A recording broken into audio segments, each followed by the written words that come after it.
Une femme blonde roulait à environ 2 heures de Marseille quand elle remarqua un homme qui lui faisait signe sur le bord de la route.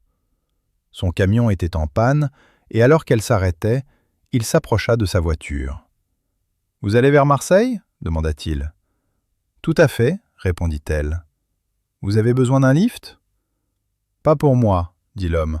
« Je vais réparer mon camion pour un moment, mais j'ai 2 chimpanzés à l'arrière et ils doivent aller au zoo de Marseille. Ils sont déjà stressés et je ne veux pas qu'ils restent coincés sur la route tout le jour. Ça vous dérangerait de les prendre pour moi ? Je vous donnerai même 200 € pour le dérangement. »« Bien sûr, » dit la blonde joyeusement. L'homme aida à installer les 2 chimpanzés sur la banquette arrière, s'assura qu'ils étaient confortables et les envoya sur la route. Plusieurs heures plus tard, alors qu'il arrivait enfin à Marseille, le conducteur du camion fut stupéfait par ce qu'il vit. La blonde se promenait dans la rue, tenant la main des 2 chimpanzés, pendant qu'une foule rassemblée riait et prenait des photos. Donnant un coup de frein, il sauta de son camion et courut vers elle. « Mais qu'est-ce que tu fabriques ?» s'exclama-t-il. « Je t'ai donné 200 € pour les emmener au zoo. »« Je les ai emmenés au zoo, » dit-elle avec un sourire. « Mais il nous restait de l'argent, alors maintenant, on va au Marineland. » Une mère profondément inquiète du comportement turbulent de son fils décide de demander conseil à un psychiatre. Elle lui confie ses soucis, décrivant comment les frasques de son fils l'épuisent. Le psychiatre écoute patiemment, puis suggère « On dirait que vous êtes extrêmement stressé. Je pense qu'il serait bénéfique que vous preniez des tranquillisants régulièrement pour vous aider à vous calmer. » Quelques semaines plus tard, la mère revient au cabinet pour une visite de suivi. Le psychiatre demande « Est-ce que les tranquillisants vous ont aidé à vous sentir plus détendue et moins anxieuse ?» La mère répond avec un sourire calme. « Oh oui, ils ont fait une grande différence. Je me sens beaucoup plus sereine. » Le psychiatre, se sentant plein d'espoir, demande alors « Et comment va votre fils maintenant? Les choses se sont-elles arrangées avec lui ?» La mère, toujours calme, regarde le psychiatre et dit avec un haussement d'épaule « Honnêtement, on s'en fout. » Un homme entre dans un commissariat avec la tête qui saigne abondamment.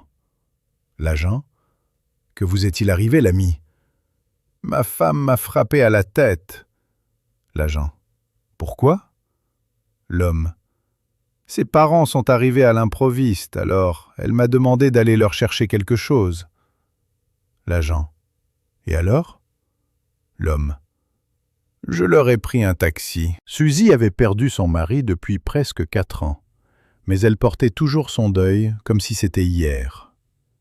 Sa fille n'arrêtait pas de l'appeler, la suppliant de passer à autre chose et de rencontrer quelqu'un de nouveau. Finalement, Suzy céda et dit « D'accord, j'essaierai, mais je ne connais personne. » Sa fille répondit « Maman, relaxe, j'ai quelqu'un de parfait pour toi. » Il s'avéra que c'était un très bon match. Après 6 semaines de rendez-vous, le monsieur l'invita pour un week-end en Auvergne. Et bon, on sait tous ce que ça veut dire. Leur première nuit, ils se déshabillèrent. Suzy se tenait là, complètement nue, à l'exception d'une culotte en dentelle noire. Lui était dans le plus simple appareil. Il la regarda et demanda « Pourquoi la culotte ?» Elle sourit et dit « Mes seins, tu peux les caresser. Mon corps est à toi pour l'explorer, mais là en bas, je suis toujours en deuil. » Donc, pas d'action cette nuit-là. La nuit suivante, même chose, sauf que cette fois, le gars se tenait à nouveau en tenue d'Adam avec un préservatif noir.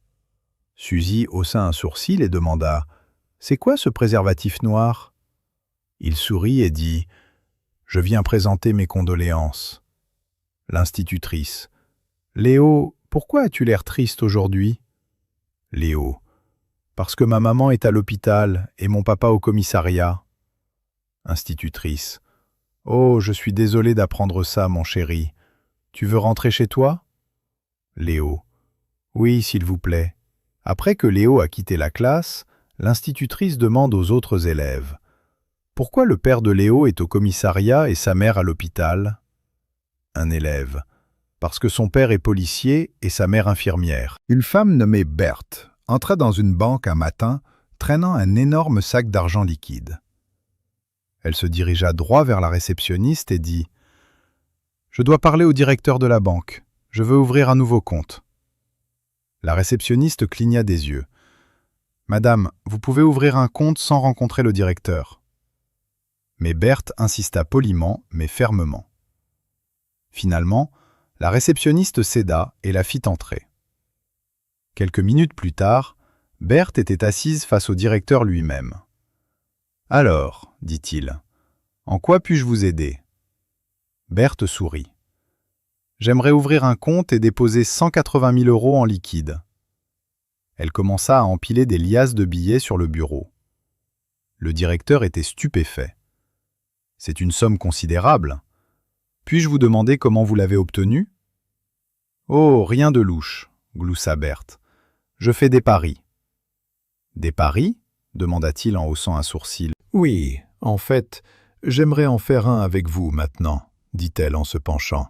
« Je vous parie 25 000 € que votre main droite a un goût d'œuf. » Le directeur éclata de rire. « C'est ridicule. Si j'ai tort, je vous paierai 10 000 €, ajouta Berthe.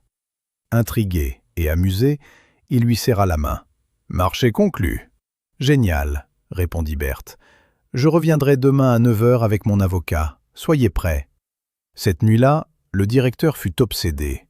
Il renifla, lava, lécha tout. Pas d'odeur d'œuf, pas de goût d'œuf. Victoire facile, pensa-t-il.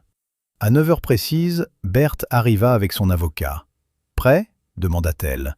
Le directeur tendit la main. Berthe se pencha, renifla, puis lécha la main. L'avocat dans le coin se prit immédiatement la tête dans les mains et gémit, se la cognant doucement contre le mur. « Qu'est-ce qu'il a ?» demanda le directeur. Berthe sourit. « Oh, je lui ai parié 100 000 € qu'à 9 h aujourd'hui, je lécherai la main d'un directeur de banque. Et il disait que je n'y arriverais jamais. »